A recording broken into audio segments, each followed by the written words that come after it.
अध्याय 41 व्यर्थ बलिदान। अल्बर्टा की सीमा के बीच एक पर्वत श्रृंखला पर शूरवीरों का एक सशस्त्र समूह ज़ेस्ट्रिल साम्राज्य की ओर बढ़ रहा था। अल्बर्टा से ज़ेस्ट्रिल तक पैदल यात्रा करने में लगभग 1 महीने का समय लगता है। ज़ेस्ट्रिल कभी दुनिया के उत्तरी भागों में स्थित एक छोटा सा देश था। हालांकि अपनी स्थापना के कई वर्षों में ये साम्राज्य अन्य देशों को उखाड़ फेंकने और उन्हें जागीरदार राज्य बनाने के कारण एनोश महाद्वीप का दूसरा सबसे बड़ा साम्राज्य बन गया है। उस राष्ट्र का शाही परिवार अपने लालच और दूसरे देशों पर प्रभुत्व की चाहत के लिए जाना जाता है।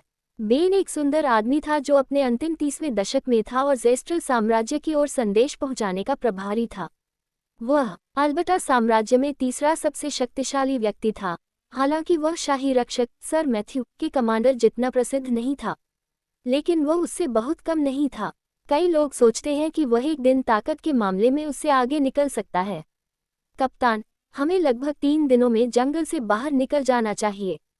इस नक्शे के अनुसार एक सड़क है जो जंगल और उत्तर में एक पहाड़ के बीच फैली हुई है। उद्धरण चिन्ह। नाइट, जो कि अपनी किशोरावस्था में लग रहा था, ने अपने कमांडर को अपनी रिपोर्ट देते हुए कहा। अपने अनुयायी की रिपोर्ट सुनकर कप्तान ने गंभीरता से अपना सिर हिलाया और फिर एक विचारशील इशारा किया। कमांडर ने फिर अपनी निगाहें विशाल हरियाली की ओर घुमाई और उनकी आंखों में सावधानी की झलक थी। जितना अधिक हम अंदर जाएंगे उतनी ही अधिक संभावना है कि हम खतरनाक राक्षस से टकरा जाएं, और फिर भी हम 4 दिनों से आगे बढ़ रहे हैं और अभी तक किसी के पास आने का कोई संकेत नहीं है। मैं नहीं बता सकता कि यह अच्छी बात है या बुरी बात। सेनापति ने मन ही मन सोचा। महाराज ने तय किया है कि वे एक बार फिर शांति वार्ता की कोशिश करेंगे। इससे तय होगा कि युद्ध होगा या नहीं। अब सब लोग अपना सामान तैयार कर लो, हम निकलने वाले हैं। उद्धरण चिन्ह, उद्धरण चिन्ह, वह चिल्लाया, और इस प्रकार वे एक बार फिर ज़ेस्ट्रिल साम्राज्य की ओर चल पड़े। लगभग 20 मिनट चलने के बाद वे एक खुले क्षेत्र में पहुंचे। चारों ओर बहुत सी पहाड़ियां थीं। हवा की अनुभूति उनकी त्वचा को छू रही थी। वे शांत मैदान में बहुत सतर्क चाल से चल रहे थे। उनके कानों को केवल पेड़ों की सरसराहट या उनके पैरों के नीचे चपटी घास की आवाजें ही सुनाई दे रही थीं। कमांडर और उसके सैनिक मैदान में आगे बढ़ रहे थे। तभी अचानक वह रुक गया। अन्य शूरवीर भी रुक गए और भ्रमित भाव से कमांडर की ओर देखने लगे। कप्तान, क्या कुछ गड़बड़ है? नाइट ने उत्सुकता से अपना सिर झुकाते हुए पूछा। कमांडर ने उसके शब्दों का जवाब नहीं दिया, बल्कि उसने अपने आसपास की चीजों को ध्यान से देखा, जबकि उसे लग रहा था कि कुछ गड़बड़ है। कुछ क्षण पहले मुझे जो उपस्थिति महसूस हुई वह क्या है? क्या ये सिर्फ मेरी कल्पना थी? नहीं, ऐसा नहीं हो सकता। कोष्टक। अचानक उनके पैरों के नीचे लगभग 20 मीटर की त्रिज्या वाला एक जादुई घेरा दिखाई दिया। खतरे को भांपते हुए कमांडर जल्दी से अपने सैनिकों को चेतावनी देने के लिए गुड़ा। जल्दी से घेरे से बाहर निकलो, बेन ने अपने पीछे खड़े अनुयायियों को चिल्लाकर कहा। फिर उसने अपने पैरों में ताकत लगाई और पीछे की ओर एक बड़ी छलांग लगाए। उस क्षण जादुई चक्र चमक उठा और भारी मात्रा में ऊष्मा छोड़ने लगा, जिससे निर्जन आकाश में भारी मात्रा में आग फैल गई। बेन आग की चपेट में आने से बच गया, जबकि 3 शूरवीर मुश्किल से समय रहते बाहर निकलने में सफल रहे, क्योंकि उनके केवल हाथ या पैर जले थे। हालांकि दुर्भाग्य से 2 इतने भाग्यशाली नहीं थे। जो 2 शूरवीर पीछे थे वे कमांडर के आदेश पर प्रतिक्रिया करने में देर कर गए और ज्वाला की तीव्रता से जल गए। उनकी तेज चीखें उन लोगों के कानों में गूंज रही थीं जो किसी तरह आग से बच निकलने में कामयाब हो गए थे। कुछ ही पलों बाद जब आग बुझ गई तो 2 शव अभी भी उस जगह के बीच में खड़े थे जहां कुछ पल पहले घेरा दिखाई दे रहा था। हालांकि वे शव काले रंग के थे और उनके जले हुए शरीर के कारण उनका रूप पहचानना मुश्किल था। फिर वे जमीन पर गिर गए और राख में बदल गए और हवा के साथ मिल गए। इसके बाद कमांडर ने माथे से पसीना बहाते हुए अपने आसपास के वातावरण को ध्यान से देखा। क्या वह एक आश्चर्यजनक हमला था? अगर मैंने अपनी इंद्रियों को मंत्रमुग्ध नहीं किया होता तो मैं अभी उस जादू पर प्रतिक्रिया नहीं कर पाता। उसने सोचा कि जैसे उसकी पीठ पर ठंडा पसीना बह रहा हो, दूसरे शूरवीर भी अचानक हुए हमले से घबरा गए होंगे, क्योंकि शूरवीर अपने राज्य के लिए अपनी जान देने के लिए तैयार थे, लेकिन उन्हें पता था कि वे बिना किसी को एहसास कराए मर सकते थे। ये बात उन्हें पचा पाना मुश्किल लग रहा था। कमांडर ने अपने सैनिकों को खोने से गुस्से में अपने दांत पीस लिए। ओह, जैसा कि एक बड़े साम्राज्य के अच्छी तरह से प्रशिक्षित शूरवीरों से उम्मीद की जाती है। मुझे लगा कि मेरे जाल से कम आप में से अधिक लोग मारे जाएंगे, लेकिन मुझे लगता है कि इससे कोई मदद नहीं मिल सकती। सेनापति ने अपनी निगाह जंगल की ओर घुमाई, जहां से आवाज आ रही थी। आवाज ने शूरवीरों का ध्यान भी खींचा और सभी ने एकदम सही तालमेल में अपने हथियार खींच लिए। पदचिह्नों की आवाज गूंजी और एक व्यक्ति की आकृति उन्हें दिखाई देने लगी। आखिरकार वह व्यक्ति जंगल से बाहर आया, जिसने एक ऐसा लबादा पहना हुआ था जिससे उसका पूरा चेहरा पूरी तरह से छिपा हुआ था। आप कौन हैं? कमांडर ने अपने सामने खड़े आदमी पर खून की प्यास बुझाते हुए पूछा। कमांडर की तरफ से आ रहे दबाव को महसूस करते हुए उसके ढके हुए चेहरे के नीचे एक मुस्कान उभर आई। हाँ, बस काफी समय हो गया है जब से मैंने आखिरी बार इस तरह की उत्तेजना महसूस की थी। मैं एलिस्टर हूँ, आपको बस इतना ही जानना है। उस आदमी ने कमांडर की ओर कुछ और कदम बढ़ाते हुए कहा। एलिस्टर, आप किस देश से हैं? वह आदमी की तरफ आंखें सिकुड़ते हुए पूछता है। उसका अगला सवाल सुनते ही आदमी ने अपना सिर झुका लिया। राष्ट्र, मैं किसी विशेष देश से नहीं हूँ, मैं तो बस उस शांति को खत्म करने की कोशिश कर रहा हूँ जिसका आप सभी इतना आनंद लेते हैं। उसने अपने छिपे हुए चेहरे पर एक भयावह मुस्कान दिखाते हुए कहा। उसके शरीर के चारों ओर एक काली आभा थी जिससे वहां मौजूद लोगों को सांस लेने में कठिनाई हो रही थी। कमांडर ने स्वाभाविक रुख अपनाने से पहले अपनी तलवार म्यान से बाहर निकाली। ये दबाव, वह एक सामान्य प्रतिद्वंद्वी नहीं लगता है। कमांडर के रूप में मैं किसी भी अधिक बेकार बलिदान की अनुमति नहीं दे सकता। तुम सब सुनो, जब मैं संकेत दूंगा तो तुम सबको दौड़ना होगा। उद्धरण चिन्ह, हरामी, नहीं रुको। बेन की चाल तब रुकी जब एक शूरवीर अपनी तलवार पर अपनी पकड़ मजबूत करते हुए उस आदमी की ओर बढ़ा। फिर उसने उनके बीच की दूरी कम की और अपनी तलवार को उस आदमी की ओर नीचे की ओर घुमाया।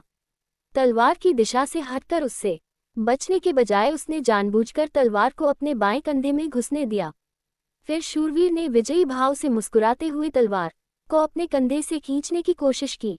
कमजोर, उसने बुदबुदाते हुए शूरवीर की गर्दन पकड़ी और उसे एक हाथ से ऊपर उठा लिया। मुझे जाने दो, कमीने, उसने ऑक्सीजन लेने की पूरी कोशिश करते हुए कहा। उसकी बातें सुनकर उस आदमी ने उसकी गर्दन पर अपनी पकड़ और मजबूत कर ली। हे, तुम चाहते हो कि मैं तुम्हें जाने दूं? जरूर, मैं तुम्हें तब जाने दूंगा जब तुम एक बेजान लाश बन जाओगे। एलिस्टर ने अपनी पकड़ थोड़ी और मजबूत करते हुए कहा।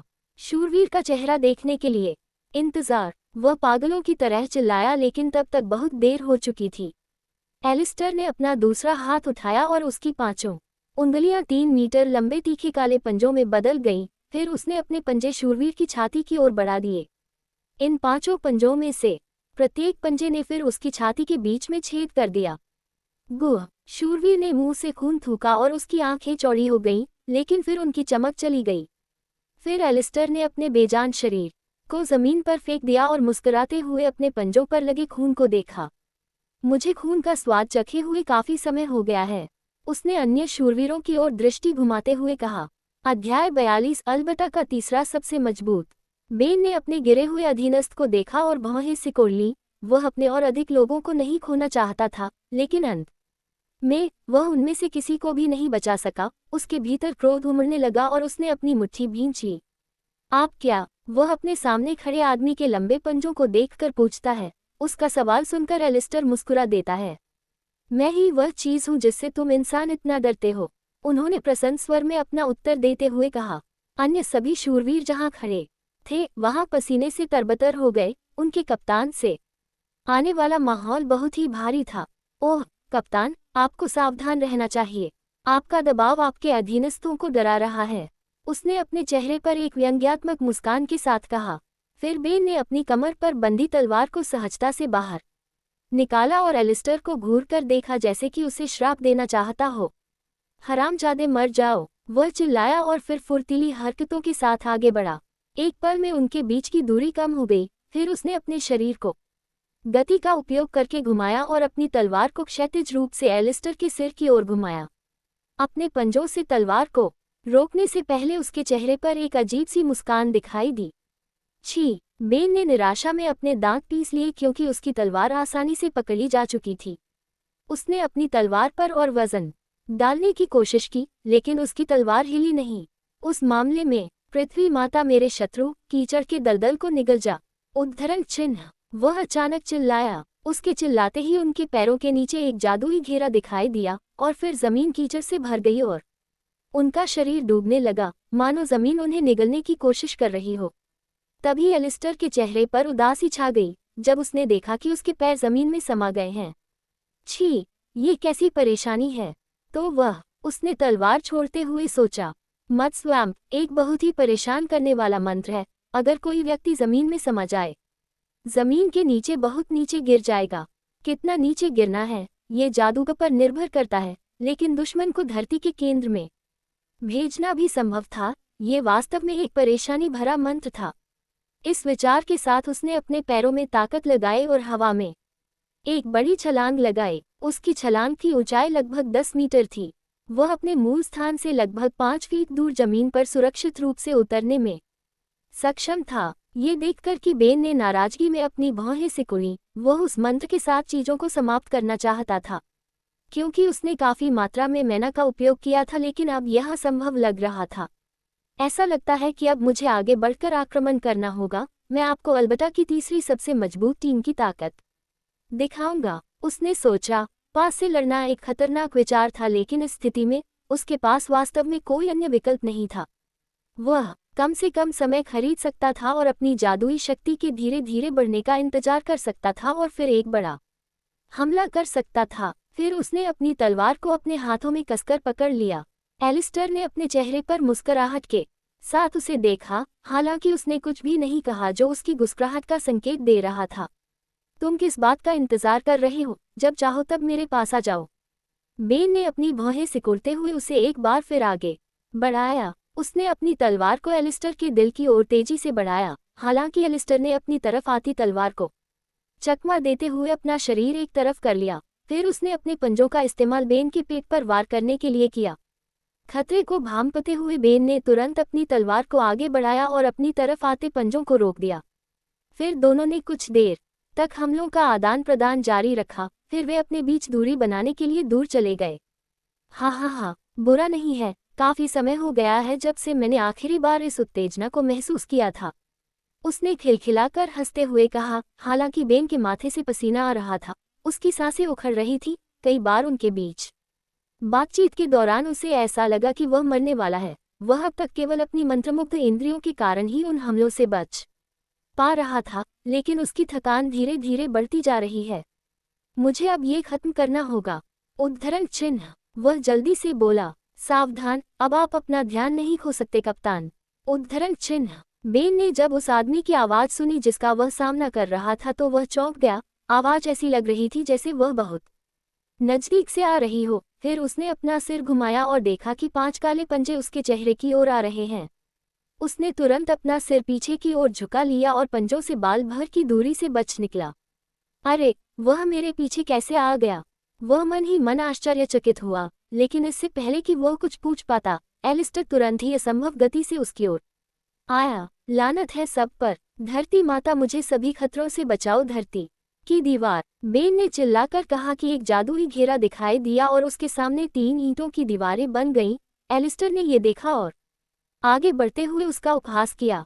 फिर उसका शरीर धीरे धीरे काला हो गया और उसने छाया का रूप ले लिया। काय करते शूरवीरों की पोशाक पहने एक व्यक्ति ने सुरक्षित दूरी से युद्ध को देखते हुए कहा। बगल से छोटे भूरे बालों वाले एक युवा शूरवीर को देख रहा था, जिसके चेहरे पर विरोधाभासी भाव था। मुझे यकीन नहीं है कि इस समय हम कुछ कर सकते हैं। ये लड़ाई हमारी पहुंच से बहुत दूर है। उद्धरण चिन्ह। उन्होंने चेहरे पर जटिल भाव लिए हुए उदास स्वर में कहा। भले ही महामहिम ने हमें इस महत्वपूर्ण कार्य के लिए भरोसा दिया हो, हम ज़ेस्ट्रल साम्राज्य तक भी नहीं पहुंच सकते। मैं एक शूरवीर के रूप में पूरी तरह से असफल हूँ, उसने सोचा और अपनी शक्तिहीनता को कोसने लगा। उसका कमांडर एक भयानक स्थिति में था और वह बस असहाय खड़ा था। लानत है सब पर। वह बुदबुदाता हुआ मैदान में भागा। दूसरे शूरवीर ने उसे रोकने की कोशिश की, लेकिन बहुत देर हो चुकी थी। आग की मां, मेरे लक्ष्य फ्लेयर गेंद विस्फोट। इसके बाद एक जादुई संरचना बनी, जिसके बाद 2 मीटर व्यास वाले 2 अग्नि गोले बने। छाया ईंट की दीवारों के करीब आती रही। जब वह काफी दूरी पर पहुंच गई तो छाया से एक तलवार प्रकट हुई और ईंट की दीवारों में घुस गई। तलवार 2 दीवारों को नष्ट करने में सफल रही और अब वह आखिरी बची दीवार को निशाना बनाने वाली थी। धमाका, आग का एक गोला छाया पर सीधा हमला करता है। फिर एक जोरदार विस्फोट की आवाज गूंजती है। विस्फोट के कारण धूल का एक बादल उठता है जिससे छाया का दृश्य अवरुद्ध हो जाता है। फिर आखिरी मिट्टी की दीवार सिकुड़कर जमीन में धंस जाती है। विस्फोट से बेन भ्रमित होकर चारों ओर देखने लगा। कप्तान, जिस शूरवीर ने मंत्र चलाया था वह तेज कदमों से सेनापति की ओर दौड़ा। धमाका, एक और जोरदार धमाका हुआ। जमीन फट गई और अनगिनत पत्थर उड़ गए। शाम ढलने के बाद एक व्यक्ति की आकृति दिखाई दी। शाम आखिरकार छंट गई और हर कोई उस व्यक्ति को देखकर हैरान रह गया जो विस्फोट के पास खड़ा था। यह एक हट्टा कट्टा आदमी था जो 30 साल का लग रहा था और उसके लंबे सफेद बाल हवा में नाच रहे थे। वह अपने चेहरे पर झुंझलाहट भरी नजर से उन्हें देख रहा था। छी, मेरा पसंदीदा कोट उस विस्फोट में नष्ट हो गया। उद्धरण चिन्ह। उसने अपने कोट के बचे हुए फटे हुए टुकड़ों को देखते हुए कहा, ऐसा लगता है कि मैं तुम्हारे साथ बहुत नरमी से पेश आ रहा था, अब से मैं गंभीरता से लड़ूंगा। जैसे ही छाया उसके चारों ओर इकट्ठा होने लगी, वह बुदबुदाया। अध्याय 43 छाया का राजा। धीरे धीरे छायाओं ने विभिन्न प्राणियों का रूप ले लिया। 3 भेड़िए जिनकी आंखें गहरी लाल और नुकीले पंजे थे, और एक विशाल सेंटीपीड। वे सभी छाया में लिपटे हुए थे। बेन ने अपने सामने प्रकट हुए राक्षसों को स्थिर दृष्टि से देखा। वह क्या है? उसने अपनी तलवार को अपने हाथों में कसकर पकड़ते हुए सोचा, जबकि उसके चेहरे पर ठंडा पसीना बह रहा था। उसके दिमाग में भ्रम और आश्चर्य का मिश्रण था, जो उसके सामने तमाशा देख रहा था। असंभव, वह यही कहना चाहता था। जहां तक सामान्य ज्ञान की बात है, राक्षसों को बुलाने का कोई तरीका नहीं होना चाहिए। कम से कम मनुष्यों को राक्षसों को नियंत्रित करते हुए कभी नहीं देखा गया। अतीत में कई लोगों ने कोशिश की, लेकिन वे सभी प्रयोग विफल रहे। यह मानव बुलाने वाला मंत्र नहीं था और न ही कोई जादू का घेरा था। तुम सच में क्या हो? उसने कांपते स्वर में पूछा। एलिस्टर ने मुस्कुराते हुए अपनी दोनों बाहें फैला दी। मैं छायाओं का राजा हूँ, मुझे बस यही दुनिया चाहिए। तुम्हें बस इतना ही जानना है। उसने अपने हाथों से राक्षसों को हमला करने का इशारा करते हुए कहा। फिर तीनों भेड़िए आगे की ओर दौड़े, तीनों दिशाओं से बेन और शूरवीर की ओर बढ़ते हुए। बेन ने अपनी तलवार को ऊपर की ओर सीधा घुमाया और आगे बढ़ते हुए काले भेड़िए को चीर दिया। गुहा, लेकिन बाईं ओर से आ रहे भेड़िए ने उसके हाथ को काट लिया। अपनी तलवार की मूठ से उसने भेड़िए के सिर के बीचों बीच जोरदार वार किया। अरगाह! भेड़िए ने चीख मारी क्योंकि उसका सिर जमीन में धंस गया था। फिर उसने अपनी तलवार से भेड़िए की गर्दन काट दी जो अभी भी जमीन पर पड़ा था। बचा हुआ आखिरी भेड़िया बेन के बाईं ओर खड़े युवा शूरवीर की ओर भागा। अग्नि की मां, मेरे लक्ष्य पर विस्फोट करो, भड़कीली गेंद। उद्धरण चिन्ह 1। उसने चिल्लाकर कहा। तब एक जादुई संरचना बनी। उसके बाद 2 मीटर व्यास की 2 आग की गेंदें आईं। भेड़िया अपनी ओर आ रही आग की गेंदों को चकमा देते हुए कूद गया। छी! वह हताशा में अपने दांत पीसने लगा। फिर उसने अपनी कमर पर बंधी तलवार निकालने की कोशिश की, लेकिन तब तक बहुत देर हो चुकी थी और भेड़िए ने उसके पैर पर काट लिया और उसे खींचने की कोशिश की। लानत है तुम पर! वह चिल्लाया और भेड़िए के चेहरे को पकड़कर उसे दूर खींचने की कोशिश करने लगा। भेड़िए के नुकीले दांतों से उसकी शूरवीर पोशाक फट रही थी, लेकिन वह उसका चेहरा खींचता रहा। फिर उसने उसकी गर्दन पकड़ ली, लेकिन इससे पहले कि वह कुछ कर पाता, वह भ्रमित हो गया क्योंकि उसने देखा कि उसका सिरहीन शरीर अभी भी भेड़िए की गर्दन को पकड़े हुए था। तभी उसे एहसास हुआ कि उसके साथ क्या हुआ था। उसका सिर उसके धड़ से अलग हो चुका था। अपने आदमियों के सिरविहीन शव देखकर बेन ने दांत पीस लिए। हंस, ऐसा लगता है कि आप सब मुझे भूल गए थे। मुझे किसी तरह आपका ध्यान आकर्षित करना था, आप जानते हैं। एलिस्टर ने छाया से ढकी काली तलवार को पकड़े हुए कहा। आखिरी बचा हुआ भेड़िया फिर भूखी जानवर की आंखों से बेन को घूरने लगा। बेन ने अपनी तलवार पर अपनी पकड़ को समायोजित किया। उसकी वर्तमान स्थिति सबसे अच्छी नहीं थी, बल्कि यह सबसे खराब थी। इस समय पीछे हटना ही उसका एकमात्र विकल्प था। फिर उसने अपने हाथ आगे बढ़ाए, ये सोचना कि मेरी स्थिति वाले किसी व्यक्ति को पीछे हटना पड़ेगा और अपने शत्रु को पीठ दिखानी पड़ेगी। उसने सोचा कि यह अब तक का सबसे शर्मनाक अनुभव था, लेकिन फिर भी वह मूर्ख नहीं था जो ऐसी बातें कहता। मैं कोशिश करके मर जाऊंगा या मैं भागने जैसा कुछ कभी नहीं करूंगा मूर्खतापूर्ण था। जब तक वह जीवित रहेगा, उसे इस शर्मनाक याद को मिटाने के अन्य अवसर मिल सकते हैं। फिर उसने अपना सबसे शक्तिशाली मंत्र आजमाया। कि माता, क्या मैंने तुमसे नहीं कहा था कि अपनी सुरक्षा कम मत करो? उद्धरण चिन्ह। उसके पीछे एक हल्की सी आवाज सुनाई दी, फिर उसे अपने पेट में तेज दर्द महसूस हुआ। जब उसने नीचे देखा तो उसने देखा कि एक काली तलवार उसके पेट में घुस रही है। उसने अपने मुंह से खून निकाला। जैसे जैसे उसकी ताकत उसके शरीर से खत्म होती गई, भेड़िए का जहर जिसने उसे पहले काटा था धीरे धीरे उसके शरीर में अपना रास्ता बना रहा था। उसकी दृष्टि धुंधली होने लगी और फिर उसने अपनी तलवार छोड़ दी जो जमीन पर गिर गई। लगता है समय खत्म हो गया है कप्तान, बहुत बुरा हुआ। हालांकि मैंने आज खूब आनंद लिया, इसलिए आपको बहुत बुरा नहीं लगना चाहिए, उसने कहा और उसके चेहरे पर मुस्कान आ गई। बेन ने अपनी बची हुई ताकत का इस्तेमाल करके पीछे खड़े व्यक्ति की तरफ देखा। आप वास्तव में किसके पीछे हैं? वह अस्थिर आंखों से एलिस्टर को देखते हुए पूछता है।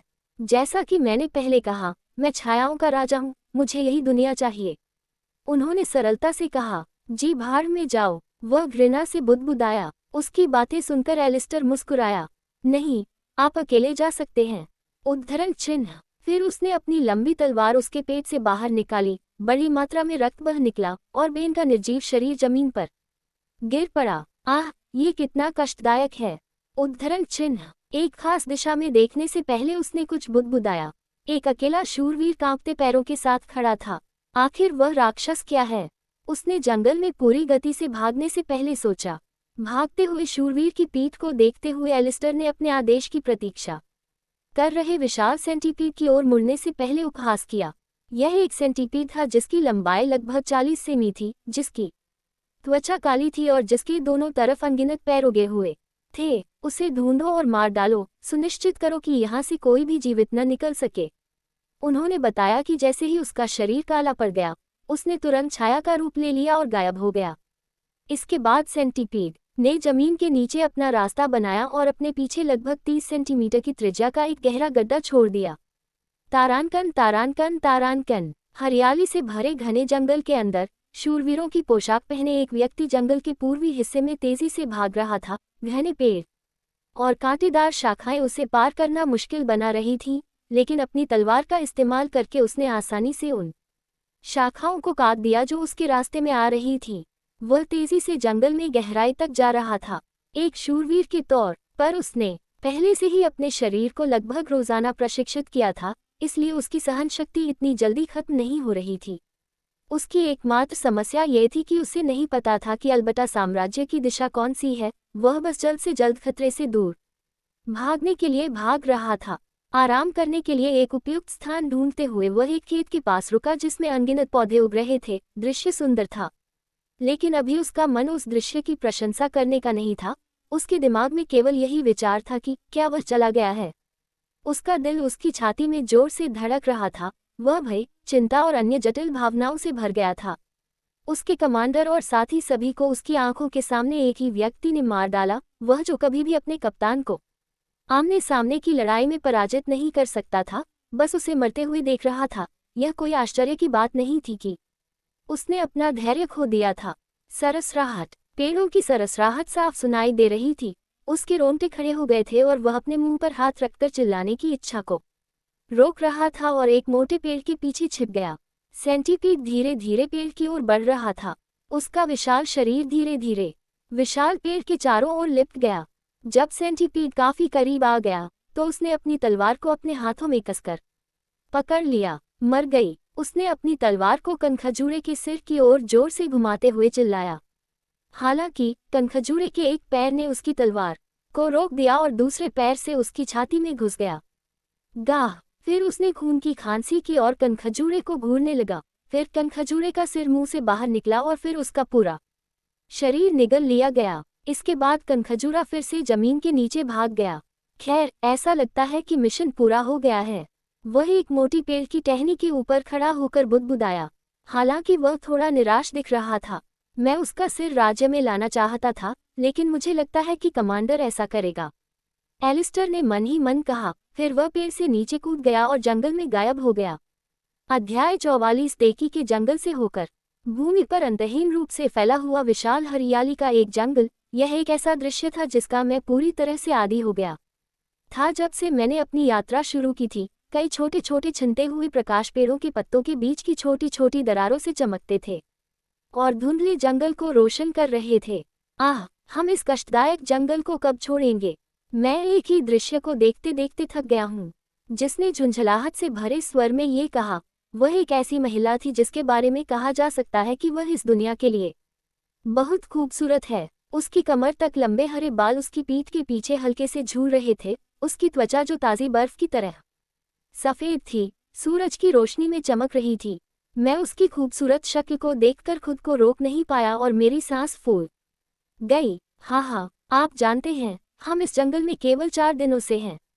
यदि हम इसी तरह चलते रहे तो हमें 3 दिन में जंगल छोड़ देना चाहिए। मैंने चेहरे पर व्यंग्यात्मक मुस्कान लाते हुए कहा। अब ज़्यादा समय नहीं लगेगा, अलबटा की सीमाएं बहुत जल्द ही नजर आने लगेंगी। मैंने सोचा, लेकिन अगर हम उड़ें तो क्या यह आसान नहीं होगा? मुझे वास्तव में समझ में नहीं आया कि आप क्यों चलना चाहते हैं, जबकि हम इस जंगल के ऊपर से उड़ सकते हैं। आलिया ने मुझे उत्सुकता से देखते हुए कहा, वास्तव में, ये बेहतर होगा यदि हम जंगल के ऊपर से उड़ें, लेकिन इसमें मजा कहाँ है? क्या किसी ने तुम्हें कभी नहीं बताया कि यह मंजिल के बारे में नहीं है, ये यात्रा के बारे में है? मैंने साफ नीले आसमान को निहारते हुए एक चमकदार मुस्कान के साथ कहा। हालांकि आलिया ने कहने से पहले मेरी तरफ संदेह भरी नज़र से देखा। हमारे मामले में मुझे पूरा यकीन है कि यह हमारे गंतव्य के बारे में है। मैं व्यंग्य कर रहा था। तुम्हें पता है, उद्धरण चिन्ह। मैंने चुपचाप आह भरी और फिर अपना सिर सीधा किया। मेरी आंखों में जो कुछ दिखाई दिया वह एक चट्टान थी जो हमें दूसरी तरफ से अलग कर रही थी। दूरी लगभग 100 मीटर लंबी थी और जब मैंने नीचे की ओर देखा तो जमीन इतनी दूर थी कि मैं नंगी आंखों से उसकी सही ऊंचाई नहीं देख पा रहा था। हालांकि जैसे कि वह गुरुत्वाकर्षण को अस्वीकार कर रही थी, आलिया हवा में उछली और हवा ने उसके शरीर को घेरना शुरू कर दिया और उसे लगभग 20 फीट हवा में ऊपर उठा दिया। जब वह अपना शरीर हिलाती थी तो हवा में एक मीठी खुशबू फैल जाती थी। फिर वह नीचे की ओर देखती थी और मेरी ओर ऐसे भाव से देखती थी जैसे कि, क्या तुम मेरे साथ चल सकते हो? ये देखकर मैं उसकी ओर मुस्कुराता था। पवन माता मेरी मार्गदर्शक बन गईं और अपने बहते हाथों से मुझे आशीर्वाद दिया। उद्धरण चिन्ह। मैंने चुपचाप आर्या का उच्चारण किया और फिर एक जादुई घेरा मेरे शरीर के चारों ओर प्रकट हुआ और उसे जादुई शक्ति से लपेट लिया। फिर मेरे पैर जमीन से उठने लगे। मैंने हवा में चढ़ना जारी रखा जब तक कि मैं 20 मीटर की दूरी पर नहीं पहुंच गया। मेरी उड़ान अभी भी थोड़ी ढीली थी जब तक कि आलिया की तुलना में वह आसमान में स्वतंत्र रूप से उड़ने में सक्षम थी। कुछ ही समय में हम दोनों ने अपनी ऊंचाई कम कर ली और जमीन पर उतर आए। आलिया की लैंडिंग सहज थी, हालांकि मेरी लैंडिंग थोड़ी उबड़ खाबड़ थी। फूफू, लगता है तुम्हें अभी भी बहुत कुछ सीखना है, आलिया ने अपने हाथ को मुंह पर रखते हुए प्यारी सी हंसी के साथ कहा। उसे बगल से देखते हुए मैंने अपनी आंखें घुमाई और फिर वहां से चली गई। जंगल में 500 मीटर की ऊंचाई तक के पेड़ थे। उनकी संख्या के कारण सूरज की किरणें जंगल के अंदर इतनी दूर तक नहीं पहुंच पाती थीं। 1 मिनट रुको, मैं किसी भी जीवित प्राणी के लिए क्षेत्र को स्कैन करता हूं, मैंने आलिया से कहा जो मेरे बगल में खड़ी थी। मैंने अपनी आंखें बंद कर ली और जादुई इंद्रिय के उपयोग से जंगल के सभी कोनों में जादुई शक्ति भेजी। मेरे लिए किसी भी जीवित प्राणी को ढूंढना आसान था जिसके पास मैं न है। हालांकि मेरे रडार के भीतर की दूरी केवल 30 किलोमीटर तक थी। मेरे लिए इससे आगे जाना असंभव था। मेरी वर्तमान क्षमताओं को देखते हुए ये कम से कम अभी मेरी सीमा है। क्या हुआ? क्या तुम्हें कोई मिल गया? आलिया ने अपना सिर झुकाते हुए पूछा। फिर मैंने बोलने से पहले अपनी आंखें खोली। खैर, हमसे ज्यादा दूर नहीं एक शक्तिशाली उपस्थिति है। मुझे लगता है कि यह किसी तरह का राक्षस था, मैंने शांत स्वर में कहा। लेकिन मेरी पुतलियों में चिंगारी सी जल उठी। ये देखकर आलिया झल्ला उठी। मुझे मत बताओ कि तुम उस राक्षस से लड़ना चाहते हो, है ना? हाँ, यात्रा के दौरान मैंने आपके साथ बहुत प्रशिक्षण लिया है, इसलिए मैं देखना चाहता था कि मेरी कड़ी मेहनत का कोई फल मिलता है या नहीं। उद्धरण चिन्ह। मैंने बात की थी। मैं समझ गया। तो फिर शुभकामनाएं। मैं पास ही देख रहा हूँ। अगर तुम्हें मेरी जरूरत हो तो कृपया मुझे फोन करके कहना। कृपया मुझे बचा लो मेरे प्रिय, आलिया ने शरारती मुस्कान के साथ कहा। मैं ऐसी शर्मनाक बात नहीं कहूँगा, मैंने आहें भरने की इच्छा को दबाने की पूरी कोशिश करते हुए सोचा। फिर आलिया का रूप मेरी नज़रों से पूरी तरह से गायब हो गया। हालांकि मैं उसे अब नहीं देख सकता था, लेकिन हमारे अनुबंध के जरिए मैं उसकी मौजूदगी को महसूस कर सकता था।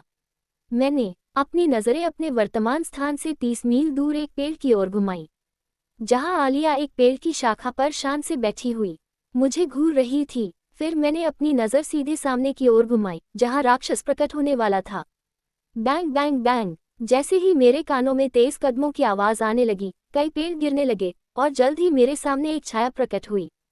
जब मैंने उस जीव को देखा तो मेरी आंखें फटी की फटी रह गईं। उसकी लंबाई 20 मीटर थी और उसने फटे कपड़े पहने हुए थे। उसकी त्वचा खुरदरी और गंदी लग रही थी। उस जीव ने अपनी एक आंख से मुझे घूरा। इसमें एक विशाल पत्थर का बल्ला रखा हुआ है जिसकी लंबाई लगभग 40 सेमी है। जब मैंने उस प्राणी की आकृतियां देखी तो मेरी भौहें सिकुड़ गईं। अरे, क्या ये साइक्लोप नहीं है? मैंने बलपूर्वक मुस्कुराते हुए सोचा। पहले फीनिक्स और अब साइक्लोप्स। मुझे आश्चर्य है कि क्या मैं अगली बार ड्रैगन देखूंगा। जब मैं ऐसे विचार कर रहा था, तभी साइक्लोप्स मेरी ओर इतनी तेजी से भागा कि उसकी विशालकाय बनावट के लिए ये गति अनुपयुक्त थी। इससे पहले कि मैं उसकी हरकत समझ पाता, साइक्लोप्स ने अपने विशालकाय पत्थर के बल्ले को नीचे की ओर घुमाया। उसके झटके की ताकत से हवा में गड़गड़ाहट होने लगी। धमाका! पत्थर का बल्ला उस जगह पर गिरा जहां मैं कुछ क्षण पहले खड़ा था। बल को सहन न कर पाने के कारण जमीन फट गई। धूल का एक बादल बनने के साथ ही अनगिनत पत्थर उड़ गए। खैर, ऐसा लगता है कि देखी वन कई शक्तिशाली राक्षसों का घर है। उद्धरण चिन्ह। मैंने बर्फीली ठंडी निगाहों से साइक्लोप्स को देखते हुए कहा, यह अच्छी बात है कि मैंने साइक्लोप्स के प्रकट होने से पहले ही अपने शरीर को मजबूत कर लिया था, नहीं तो मुझे यकीन नहीं है कि मैं इससे बच पाता। साइक्लोप्स से नज़र हटाए बिना मैंने धीरे से अपनी कमर की ओर हाथ बढ़ाया और अपनी तलवार खींच ली। पेड़ की पत्तियों से गुजरती सूरज की किरणों के कारण तलवार की धार हल्की चमक रही थी। तो फिर चलो शुरू करते हैं।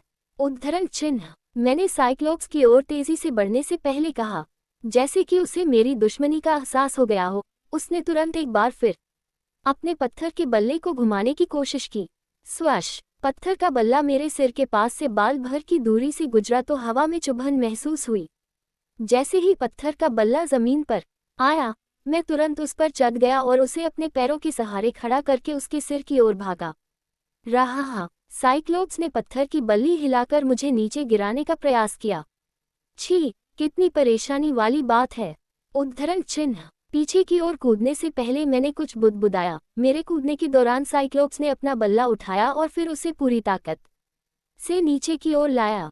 तत्काल खतरे को भांपते हुए मैंने अपने शरीर को 360 डिग्री बाईं ओर घुमाया, ताकि पत्थर के बल्ले को मेरे शरीर के संपर्क में आने से पहले ही चकमा दे सकूं। जैसे ही मेरे पैर जमीन पर पड़े, मैंने अपनी तलवार पर पकड़ मजबूत कर ली। यदि वह हमला मुझ पर हुआ होता तो मेरा पूरा शरीर कुचल गया होता। उद्धरण चिन्ह। मेरी पीठ पर ठंडा पसीना बहने लगा और मैंने बड़बड़ाते हुए कहा, जब मैं साइक्लोप स्टोन बैग द्वारा बनाए गए विशाल गड्ढे को देख रहा था, हालांकि यह मुझे डराने के लिए पर्याप्त नहीं था, मैं सीधे साइक्लोप्स के विशालकाय शरीर की ओर भागा। ये देखकर साइक्लोप्स ने ऐसा चेहरा बनाया जैसे वह उपहास कर रहा हो। ऐसा लगता है कि मुझे कम आंका जा रहा है, मैंने हल्की हंसी के साथ कहा। साइक्लोप्स ने अपने विशाल पत्थर के बल्ले को नीचे लाने से पहले उसे ऊपर उठाया। हाँ, इससे पहले कि पत्थर का चमगादड़ गुज से संपर्क कर पाता, मैंने उस चौड़े छेद का उपयोग करते हुए अपने शरीर को साइक्लोप्स के पैरों के नीचे सरका दिया, जो एक दूसरे से काफी दूर थे।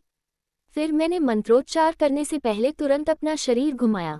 पवन की मां, मेरे लक्ष्य को काट डालो, पवन ब्लेड। इसके बाद एक जादुई घेरा बना और हवाएं चलने लगी जो ब्लेड का रूप ले चुकी थी। जब साइक्लोप्स ने अपना विशालकाय शरीर घुमाया तो उसने जोर से चीख मारी रहा। मेरी पवन ब्लेड से इसकी एक आंख पूरी तरह से फट गई थी। अब जब मैंने इसकी दृष्टि छीन ली है तो अब यह आसान हो गया होगा। साइक्लोप्स ने अपने पत्थर के बल्ले को अनियमित और बेतरतीब दिशाओं में घुमाना जारी रखा। इसके बाद मैंने अपनी तलवार की मूठ पकड़ी और हवा का सहारा लेकर आगे बढ़ने के लिए ऊंची छलांग लगाई। स्वश! मेरी तलवार फड़फड़ाने लगी जब साइक्लोप्स का सिर शोर मचाते हुए जमीन पर गिरा।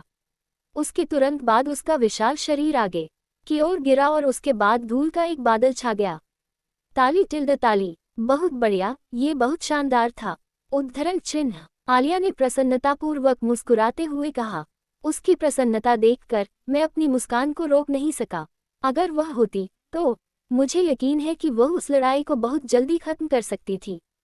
ठीक है, चलते हैं, मैंने कहा कि कुछ मिनट आराम करने और शक्ति पुनः प्राप्त करने के बाद हम अंततः अपने रास्ते पर चल पड़े।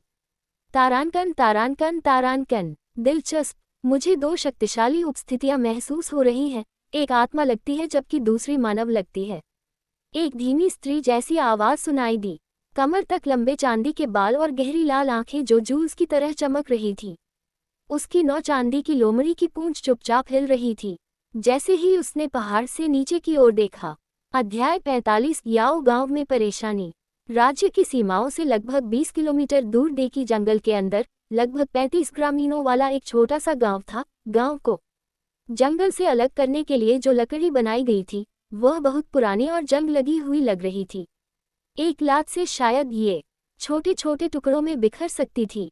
कई ग्रामीणों में भी तनावपूर्ण माहौल था। तनाव का कारण गांव में आने वाले आगंतुकों का समूह था।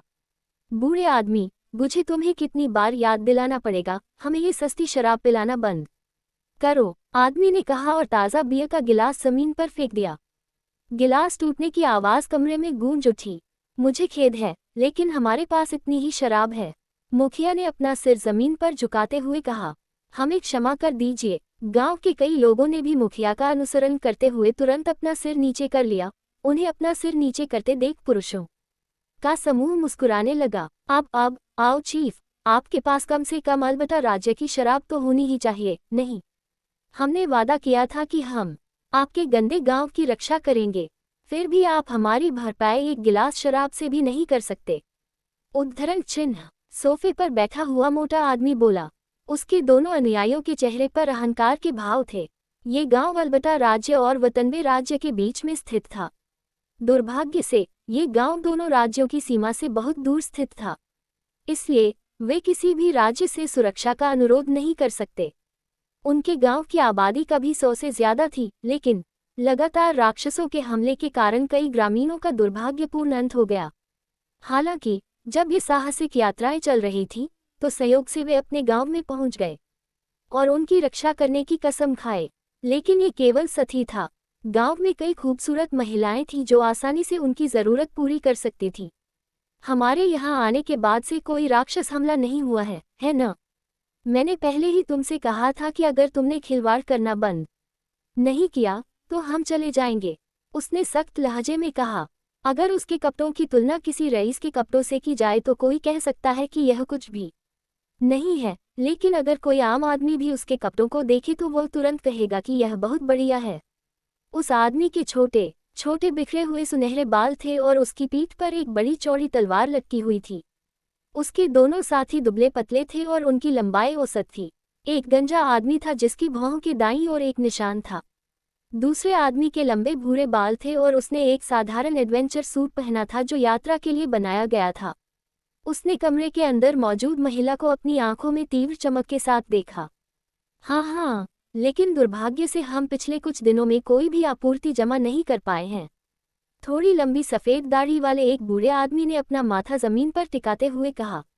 उसकी हरकतों से उसके पुराने और फटे हुए कपड़े झुर्रीदार हो गए थे। क्या ऐसा है? तो फिर मुझे बताओ कि यहाँ से वतनवे राज्य तक यात्रा करने में कितनी दूरी है? उद्धरण चिन्ह। भारी भरकम आदमी अचानक पूछता है। गांव का मुखिया कुछ देर सोचने के बाद बोलता है। इसमें लगभग 5 सप्ताह का समय लगेगा, मुखिया ने कहा। भारी भरकम आदमी गहरी दिलचस्पी से गुनगुनाया, लेकिन जब उसकी नज़र 3 आदमियों पर पड़ी जो अभी भी अपना सिर जमीन पर झुकाए हुए थे तो उसके चेहरे पर मुस्कान आ गई। अरे तुम तीनों, उसने तीनों युवकों की ओर देखते हुए कहा। अरे तुम्हारा मतलब हमसे है? बाईं ओर वाले व्यक्ति ने अपने बुलाए जाने पर आश्चर्य व्यक्त किया। हाँ, मैं तुमसे बात कर रहा हूँ।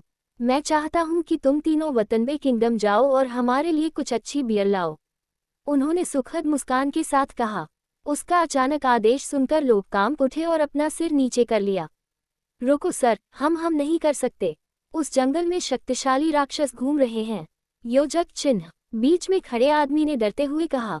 लेकिन उसका विरोध सुनकर उस मोटे आदमी के बगल में खड़ा आदमी अप्रिय ढंग से भौहें सिकोड़ने लगा। अरे हम ही तो तुम्हारी रक्षा कर रहे थे, निकम्मे काय जो अपनी रक्षा भी नहीं कर सकते। क्या तुम कह रहे हो कि तुम सिर्फ सुरक्षित रहकर अपना जीवन जीना चाहते हो? वह आदमी सिर झुकाए हुए आदमी की ओर देखते हुए पूछता है। आदमी के माथे से पसीना बह रहा था और वह सही शब्द खोजने की कोशिश कर रहा था। सर गेल, कृपया कहिए कि गांव वाले सभी शक्तिहीन हैं। अगर हम अपने आप बाहर जा सकते तो हम बहुत पहले ही चले गए होते, गांव के मुखिया ने हताश स्वर में कहा। हालांकि गेल ने उसे केवल झुंझलाहट भरी नजर से देखा। मैंने अपना विचार बदल दिया है, वह धीमी आवाज में बुदबुदाया। गांव का मुखिया असमंजस में उसकी ओर देखने लगा। हम इस गांव की महिलाओं की रक्षा करेंगे, लेकिन जहां तक पुरुषों का सवाल है तो ये समय की बर्बादी है। आप क्या कहती हैं देवियों, क्या आप सब मेरे साथ आएंगी? मैं आपसे वादा करता हूं कि यह इसके लायक होगा। आखिरकार या तो आपको हमारे साथ आना होगा या राक्षसों का भोजन बनना होगा। उद्धरण चिन्ह। उसने सोफे से उठते हुए कहा। क्या? रुको, उफ। इससे पहले कि मुखिया अपनी बात पूरी कर पाता, गेल ने अपना पैर उठाया और गंजे मुखिया के सिर पर जोरदार वार किया। मेरा समय बर्बाद करना बंद करो बूढ़े आदमी। राक्षसों से हमारी सुरक्षा के बावजूद तुम्हारा गांव अपने आप ही नष्ट हो जाएगा, क्योंकि तुम्हारे लोग पहले से ही भूखमरी से पीड़ित हैं। इसलिए हम अब यहाँ अपना समय बर्बाद नहीं करेंगे। और गांव के मुखिया का चेहरा कड़वा हो गया। उसे पहले से ही समझ में आ गया था कि उसका गांव अंततः भूखमरी का शिकार होगा। गांव के सभी बहादुर लड़ाके पहले ही अपनी जान गंवा चुके थे। अब केवल शक्तिहीन लोग बचे थे जो मरने से डरते थे। पिता और माताएं जो केवल अपने बच्चों की देखभाल करना चाहते थे। उनमें से किसी में भी जंगल में रहने वाले खतरनाक जानवर के खिलाफ खड़े होने की हिम्मत नहीं थी। लेकिन इतना ही नहीं, शक्तिशाली फॉक्स बीस्ट लगातार भोजन की तलाश में पहाड़ से नीचे आ रहा था। कई इंसान जानवर के लिए केवल पोषक तत्व बनकर रह गए। आखिरकार सभी ने लड़ने की अपनी इच्छा खो दी, क्योंकि उन्हें पता था कि इस स्थान के पास इतने शक्तिशाली राक्षस रहते हैं। और इसलिए गांव वाले उस जानवर के सामने आने का जोखिम उठाते हुए गांव छोड़ने से बहुत डरते थे। हम कुछ दिनों में ही निकल जाएंगे, तब तक तुम में से कौन सी महिला आज रात मेरे साथ रहेगी? वह पूछता है, जबकि उसकी नज़र उन महिलाओं पर पड़ी जो अभी भी अपना सिर झुकाए खड़ी थी। ओह, जब उसकी नज़र एक विशेष महिला पर पड़ी जो अपना सिर नीचे किए हुए थी तो उसकी आंखों में वासना की चमक चमक उठी। आप छोटी मिस, आदमी ने उसकी ओर इशारा करते हुए कहा। ऐसी गर्म निगाहों से देखने पर महिला का शरीर थोड़ा कांप उठा। मैं? वह डरते हुए पूछती है। हाँ, अपना सिर उठाओ। उसका आदेश सुनकर उसने धीरे से अपना सिर उठाया। उसके लंबे रंगीन गुलाबी बाल उसके चेहरे पर गिरे हुए थे। उसकी चमकीली गुलाबी आंखें उसके बालों के रंग के साथ अच्छी तरह से मेल खाती थीं।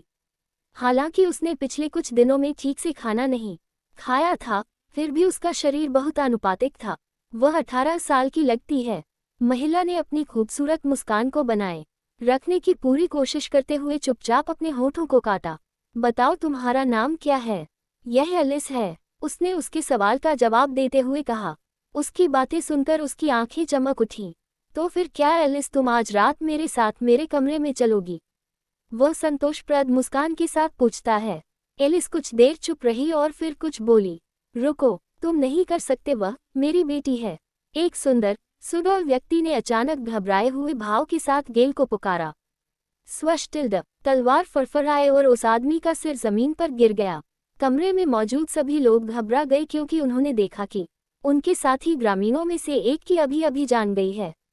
एलिस ने अपने पिता के गिरे हुए शरीर के सिर को पूरी तरह से भयभीत होकर देखा। अंततः उसकी आंखों में आंसू भर आए। किसने कहा कि तुम बात कर सकते हो? गेल ने ठंडे स्वर में कहा, फिर अपनी तीखी निगाहें एलिस की ओर घुमाई। तो फिर क्या तुम आज रात मेरे साथ आओगे? उसने ऐसी आवाज में कहा कि उसकी नाराजगी पूरी तरह से छिप नहीं पाई। इस तथ्य के बावजूद कि वह उससे पूछ रहा था, उससे आने वाला दबाव स्पष्ट रूप से कह रहा था कि मैं निश्चित रूप से नहीं को उत्तर के रूप में स्वीकार नहीं करूंगा। वह चुप हो गई, फिर अपने आंसू पोंछे और अस्थिर दृष्टि से उसकी ओर देखने लगी। मैंने मना कर दिया, उसने कहा, फिर अपनी पोशाक से एक छोटी बोतल निकाली और उसे गेल के चेहरे की ओर फेंक दिया। इससे पहले कि वह कुछ समझ पाता कि उसने क्या कहा, बोतल सीधे उसके चेहरे पर आ गिरी। टकराना, बोतल फट गई और धूल के कारण उसकी दृष्टि अवरुद्ध हो गई। धत तेरी की, उसने आश्चर्य से कहा। धूल साफ होने के बाद उसने तुरंत देखा कि एलिस की आकृति कमरे से पूरी तरह गायब हो गई थी। तुम दोनों उसे पकड़ो और उसे जीवित वापस यहाँ ले आओ। हाँ हाँ सर, समझा। उसके पास खड़े दोनों व्यक्ति तुरंत एलिस की तलाश में कमरे से बाहर चले गए। इस बीच एलिस पहले से ही गांव से बाहर निकल चुकी थी और जंगल की ओर बढ़ रही थी। जंगल इस समय सबसे खतरनाक जगह थी, लेकिन वह अपने शरीर को जानवरों के हाथों में सौंपना पसंद करेगी, बजाय इसके कि वह अपने शरीर को जानवरों के हाथों में सौंप दे। और इसलिए वह पागलों की तरह सीधे देखी जंगल में भाग गई, बिना ये जाने कि आगे क्या है।